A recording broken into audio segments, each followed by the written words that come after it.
दोस्तों अहमदाबाद से एक बड़ी खबर निकलकर सामने आ रही है कि वहां पे विमान दुर्घटनाग्रस्त हो गया है। 242 लोग उस विमान में सवार थे और वो विमान दुर्घटना कैसे हुआ, क्यों हुआ, वहां पे क्या ऐसी सिचुएशन आ गई थी, इसके साथ ही पायलट ने दुर्घटना के समय से पहले क्या कुछ संदेश भेजा था और उस संदेश का क्या मतलब निकाला गया और अभी वहां पर क्या हालात हैं, इस वीडियो में सही और सटीक जानकारी आपको देने की कोशिश करूंगा।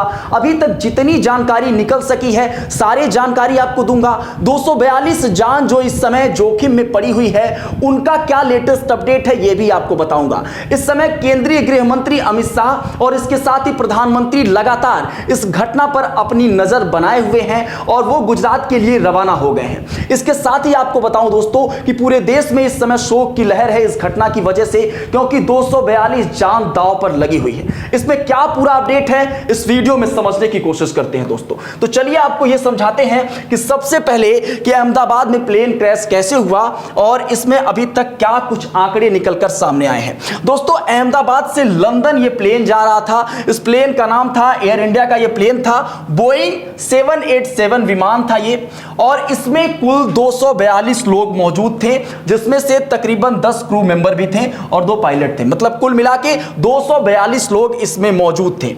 169 इंडियन थे, 53 ब्रिटिश लोग थे, 7 पुर्तगाली थे और 1 कनाडा के व्यक्ति थे। इसमें कुल 242 लोग थे, 169 इंडियन, 53 ब्रिटिश, 7 पुर्तगाली, 1 कनाडा के। मेघानी के रियासी इलाके में यह घटना हुई है। वहां पे भीड़ भाड़ वाला एरिया था और जहां पर यह घटना हुई है वहां पे डॉक्टरों का एक पूरा समूह रहता था। वहां पे कुछ लड़कियां भी इंटर्नशिप कर रही थी, वो भी वहां पे मेडिकल के क्षेत्र से जुड़ी हुई थी। और जहां पे यह घटना हुई है वहां पे एक मेस था जहां पे लोग खाना खा रहे थे। लेकिन बताया यह जा रहा है दोस्तों कि वहां पे बहुत अधिक लोग मौजूद नहीं थे।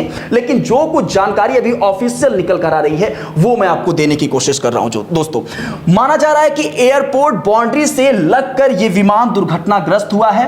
और आपको साथ में यह भी जानकारी दे दूं कि 1:38 पे दोपहर में यह घटना हुई और महज कुछ मिनट के अंदर सिर्फ यह जो विमान है वो 4थे फ्लोर की हाइट जितनी होती है उतना ही उड़ान भर सका था, तभी यह क्रैश हो गया और उसके बाद बहुत बड़ी दुर्घटना यहां पे हो गई दोस्तों। एकदम हर तरफ वहां पे इस समय अफरा तफरी मची हुई है, बचाव टीम वहां पर पहुंची हुई है। लगातार इस घटना पर वहां के मुख्यमंत्री नजर बनाए हुए हैं। वहां के बगल के अस्पताल, चूंकि आपको मैंने अभी बताया कि वहां पे जो पूरा एक समूह था डॉक्टरों का वहां पे रहता था और उसके बगल में ही एक सिविल अस्पताल है जो एशिया का सबसे बड़ा अस्पताल है, अहमदाबाद में है। वहां पे लोग ले जाए जा रहे हैं। एक शिविर की भी स्थापना वहां पे जो है इमीडिएट एक्शन के लिए वहां पे रखी गई है, वहां पे स्थापित की गई है। वहां से उपचार करके उसके बाद सिविल अस्पताल में वहां पे ले जाया जा रहा है दोस्तों।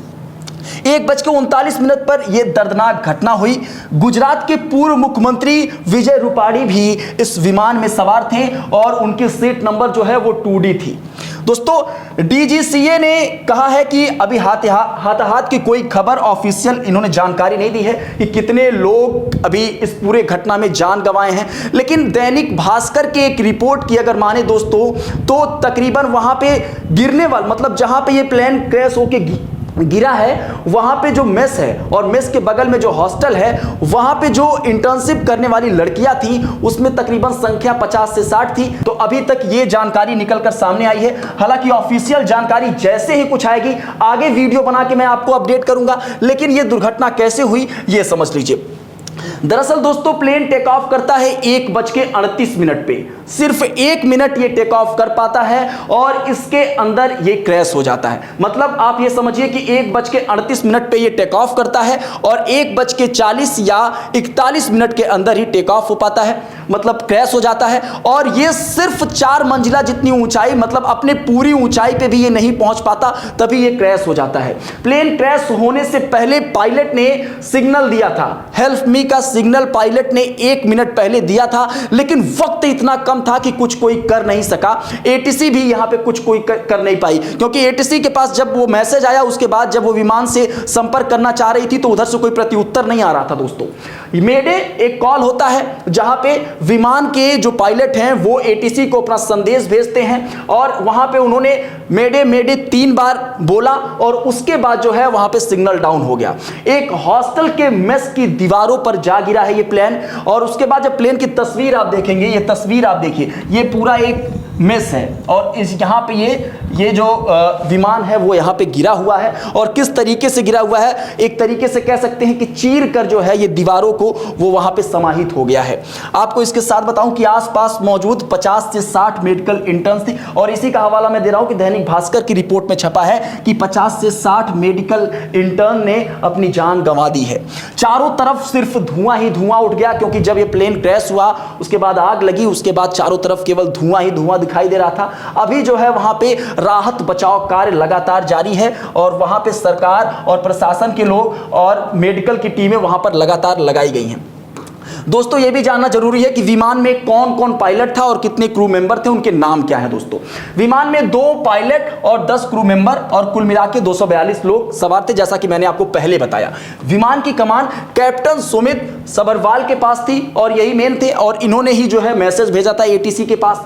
और उनके साथ ही फर्स्ट ऑफिसर क्लाइव कुंदर थे, senior cabin crew Shraddha Dhawan और इसके साथ ही senior cabin crew Aparna Mahadik और केबिन क्रू इसके साथ ही साइनीता चक्रवर्ती, नंगथोई शर्मा, दीपक पाठक, मैथिली पाटिल, इरफान शेख, नामनूत थेम सिंगंस, रोशनी राजेंद्र सोनगारे, मनीषा थापा, ये तमाम लोग थे जो उस प्लेन में मौजूद थे क्रू मेंबर के तौर पे।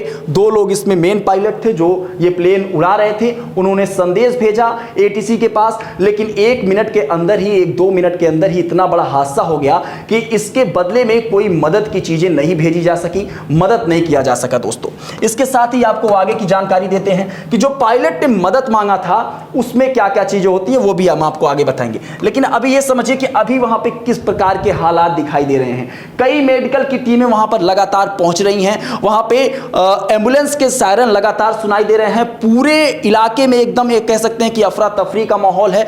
मलबे में पूरा इलाका तब्दील हो चुका है। रेस्क्यू टीम जो है वहां पे घटना स्थल पर लगातार पहुंची हुई है और लगातार अपनी नजर बनाई हुई है। घटना स्थल से 200 मीटर अस्पताल है जो एशिया का सबसे बड़ा अस्पताल है, जिसका नाम है सिविल हॉस्पिटल। और घटना पर चिकित्सा शिविर स्थापित किया गया है, मतलब इमरजेंसी के लिए वहां पे तुरंत के लिए ट्रीटमेंट वहां पे किया जा रहा है। फिर वहां से उठा के सिविल अस्पताल में ले जाया जा रहा है, वहां पे उनको भर्ती किया जा रहा है और अस्पताल में घायलों को भर्ती किया जा रहा है। अभी तक की इतनी अपडेट आ सकी है दोस्तों, अभी इससे अधिक कोई ऑफिशियल जानकारी निकल कर सामने नहीं आई है। जितनी भी निकल कर आई है वो मैं सब आपको इस वीडियो में बता रहा हूं। इसके साथ ही दोस्तों आपको यह भी जानना जरूरी है मेडे कॉल क्या होता है। जो पायलट ने दुर्घटना होने से जस्ट पहले एटीसी यानी एयर ट्रैफिक कंट्रोल को भेजा था वो क्या होता है, चलिए वो भी आपको समझाने की कोशिश करते हैं। दोस्तों मेडे कॉल एक इमरजेंसी मैसेज होता है जो विमान द्वारा नजदीकी एटीसी को भेजा जाता है ताकि उनकी मदद हो सके। जब विमान में इस तरीके की कुछ चीजें गड़बड़ी दिखाई देती है, जैसे कि जब यह होता है जैसे इंजन फेल होने वाला हो, विमान में आग लगने वाली हो, हवा में टकराव का खतरा बन रहा हो या फिर हाईजेक जैसी स्थिति बन रही है, तो इस दौरान जो है विमान का जो पायलट होता है वो एटीसी के पास इसी कोड के साथ एक मैसेज भेजता है। इस कॉल के जरिए पायलट एटीसी और नजदीकी विमान को अलर्ट भेजता है कि उनको अब मदद की बहुत अधिक जरूरत है। हालांकि इस पूरे मामले में जो अभी दुर्घटनाग्रस्त हुआ ये विमान, इसमें इतना समय नहीं मिल पाया कि वहां पे मदद भेजा जा सके। इसके साथ ही दोस्तों प्लेन में रेडियो में जो प्लेन में रेडियो लगा होता है उसमें 3 बार मेडे मेडे मेडे बोला जाता है। और ताकि ये 3 बार इसलिए बोला जाता है ताकि कोई मजाक के तौर पे इस तरीके की चीजों को ना बोल रहा हो। इस वजह से 3 बार इसको बोलकर कंफर्म किया जाता है कि उन्हें वास्तव में मदद की जरूरत है। मेडी मतलब होता है मदद करो, ये इसका जो अर्थ होता है मेडी, इसका मतलब होता है मदद करना। इसके अलावा पैन कॉल भी पायलट करता है, लेकिन ये तब होता है जब मेडी कॉल नहीं की जाती, मतलब इससे कम की स्थिति बनती है या फिर कुछ नॉर्मल सी चीजें होती हैं, तब पैन कॉल कराया जाता है और विमान जो है एटीसी के पास पैन कॉल के थ्रू जो है वहां पे मैसेज भेजता है मदद के लिए। हालांकि अगर इन दोनों में से चूज करना हो और एक टाइम पे दोनों कॉल की जा रही हो अलग अलग विमान से, तो सबसे पहले मेडे कॉल के पास विमान मतलब एटीसी जो है अपनी मदद को भेजता है। दोस्तों लगातार यहाँ पे नेताओं के बयान आ रहे हैं, लोग यहाँ पे कहीं ना कहीं शोक जो है वो व्यक्त कर रहे हैं इस बड़ी घटना को लेकर। पूरा देश इसमें शोक शोक और दुख में डूबा हुआ है। लगातार लोग इस पूरे घटना पर नजर बनाए हुए हैं। लेकिन यहां पे जो 3 बड़ी चीजें हैं निकलकर सामने आई उसके बारे में मैं आपको जानकारी दे रहा हूं। नरेंद्र मोदी पीएम भारत के, इन्होंने कहा है कि अहमदाबाद में हुई त्रासदी ने हमें स्तब्ध और दुखी कर दिया है। यह शब्दों से परे हृदय विदारक है। इस घटना घड़ी में मेरी संवेदनाएं इससे प्रभावित सभी लोगों के साथ हैं। मैं मंत्रियों और अधिकारियों के संपर्क में हूं जो प्रभावित लोगों की सहायता के लिए काम कर रहे हैं। इसके साथ ही राहुल गांधी, नेता प्रतिपक्ष, ने बोला है कि अहमदाबाद एयर इंडिया दुर्घटना हृदय विदारक है। यात्रियों और चालक दल के सदस्यों के परिवार जो दर्द और चिंता महसूस कर रहे होंगे वह अकल्पनीय है। इस अविश्वसनीय रूप से कठिन क्षण में मेरी संवेदनाएं उनके प्रति हैं। प्रशासन द्वारा तत्काल प्रभाव, बचाव और राहत प्रयास अत्यंत महत्वपूर्ण है। प्रत्येक जीवन महत्वपूर्ण है, प्रत्येक सेकंड महत्वपूर्ण है। कांग्रेस कार्यकर्ताओं को इन्होंने बात कही है कि कांग्रेस कार्यकर्ता जमीनी स्तर पर मदद के लिए हर संभव प्रयास करना उनके लिए जरूरी है। इसके साथ ही दोस्तों बताऊं, जैसा कि मैंने आपको बताया कि ब्रिटिश मूल के तकरीबन 53 लोग मौजूद थे। तो वहां के जो पीएम हैं उन्होंने इस बारे में कहा है कि लंदन जा रहे एक विमान के भारतीय शहर अहमदाबाद में दुर्घटनाग्रस्त होने के दृश्य बहुत ही भयावह हैं। जैसे जैसे स्थिति विकसित हो रही है मुझे अपडेट किया जा रहा है और इस बेहद दुख समय में मेरी संवेदनाएं यात्रियों और उनके परिवार के साथ हैं। तो दोस्तों अभी तक की जानकारी ये निकलकर सामने आ रही है। इस पूरे घटना पर आपका क्या नजरिया है, अपनी प्रतिक्रिया दीजिएगा। आज जब पूरा देश जो है इस विपत्त की घड़ी में जो है वो लगातार वहां पे बचाव टीम के साथ खड़ा है, लोग मदद करना चाह रहे हैं। आप इस पर अपनी प्रतिक्रिया क्या रखेंगे, अपनी प्रतिक्रिया दीजिएगा। बने रहें मीडिया लैंड नेटवर्क के साथ।